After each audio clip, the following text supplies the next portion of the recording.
Mummy બોલો બેટા, શું બનાવું આજ તો? આજે બધાએ ઉપવાસ કર્યો. એટલે ઉપવાસમાં ખવાય ને એવી વસ્તુ બનાવવાની ને આપણે. બરાબર. પેલું આગળ બનાવ્યું તું ને હમણાં બનાવ્યું ને ઉપવાસમાં ખવાય એવું, પણ એ તો પેટ ભરાય ના, થોડું જ પેટ ભરાય. શીરો રાજગરાનો અને બટાકાની ભાજી.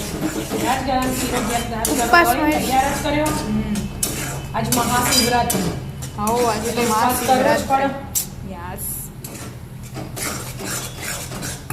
બનાવી દો ફટાફટ રાજગરાનો શીરો અને બટાકાની ભાજી. બરાબર. ફરાળ ઉપવાસમાં ખવાય એવી. છમ એવું જશે રાજઘરાનો શીરો ખાવા? રાજગરો ઉપવાસમાં ખવાય. હવે તો રાજગરાનો મોહન થાળી બનાવ. ખબર આપણે રાજઘરાન પૂરી એ બના.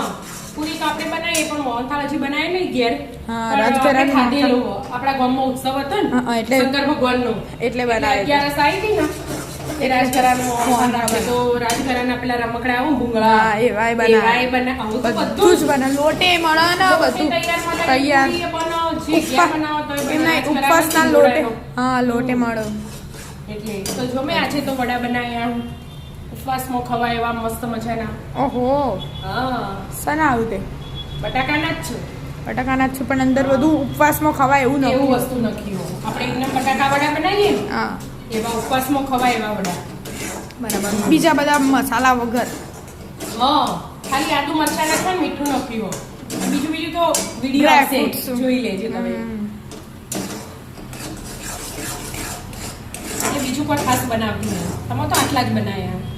તો કોઈ ના આ તો ખાલી મૂઢું ખાલી. અને આપણા ઘરમાં એક જ ટાઈમ ખોય. ખાલી આ બપોરે ખાઈ લેવાનું. એટલે રાત્રે કશું જ નહીં ખાવાનું. શીરો શાક થઈ લે અત્યારે તો મસ્ત મજાનું. સારું. ચલો થોડીક વાર લાગશે. આવું ચડવા તો હવે નહીં.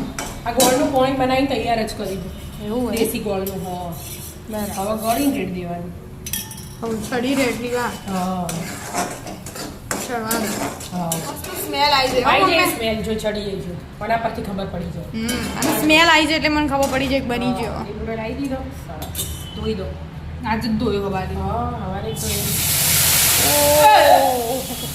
આટલું તો દૂર ના જતું રહેવાય એટલે તો ના આવત. એ શરૂઆતમાં જ થાય. નથી તમે આવું બધું કામ કરવાના. પછી બહુ મોડ્યો આ તો ઘરમાં વાત કરે. આ શીરો એનું હા. ગોળનો બનાવ ગોળનો બનાવ. બરાબર. પણ આપણે ગોળનો હારો ખાવો. બરાબર. ચડવા દે. આ હાનું પાણી હતું? ગોળનું. ગોળનું પાણી હતું. ગોળમાં માટી આવે ને બહુ એટલે પોણી ગળી બનાવવું પડે. દે- હા ગળી દેવું પડે. ગળી દેવું પડે એટલે માટી બહાર ફટાફટ બની જાય ને ફટાફટ બની જાય. ગરમ હોય ને હવે થવા દેવાની એટલે થોડી વારમાં હમણાં બની જશે. માપનો સર લીધું હતું ને તો એમાં ઘી જેટલું એ બહાર આવશે. થોડું હતું તો એ બહુ બહાર આવશે. આ બાજુ ભાજી બનાવી દો હવે. હવે જીરું કાઢો ખાલી વિદ્યાબેન. વિદ્યાબેન ચોખ્ખા ડબ્બામાંથી જીરું કાઢો. જીરું બાજુ આ ને એક બાજુ શાક બનાવી દો.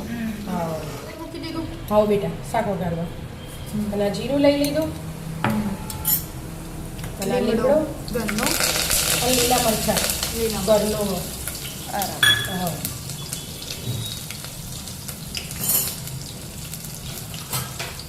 હવે બટાકા. હા ને મરચાં ચડવી દેવા પડે ને હા જીરામાં એટલે. હવે બટાકા.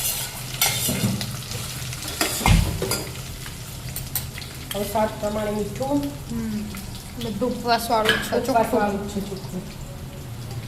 લીલા મરચાં નાખ્યા ને એટલે થોડુંક લાલ મરચું અને દાણા છે. સંધાણા છે. બીજું કોઈ નાખતા આપણે ખોડે નહીં નાખતા કે લીંબુ એ નહીં નાખતા. બસ. હા, અને તે બધું જ આવે. એ બધું ખાલી મિક્સ કરી દેવાનું.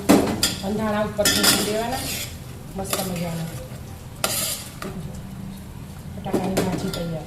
આમાં સંધાણા ભૂક્કો, તલનો ભૂક્કો બધું જ નખાય. હા પણ પણ આપણે એવું બધું નહીં નાખતા. સાદું સિમ્પલ જ ભાવો બરાબર. એટલે. શીરો છો આવ્યો? શીરો થઈ ગયો જો તૈયાર. હવે ખાવા જ દેવાનું. તમે તો ભાજી બનાવી ગરમ ગરમ.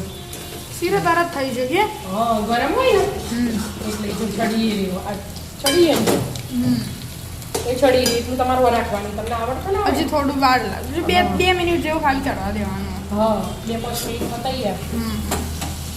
મસ્ત મજાની કોરી બટાકાની ભાજી અને મસ્ત મજાનો શીરો રાજગરા રાજગરા. આવી જાઓ મિત્રો ખાવા ખાવા ફરાળી ફરાળી. રાધે રાધે.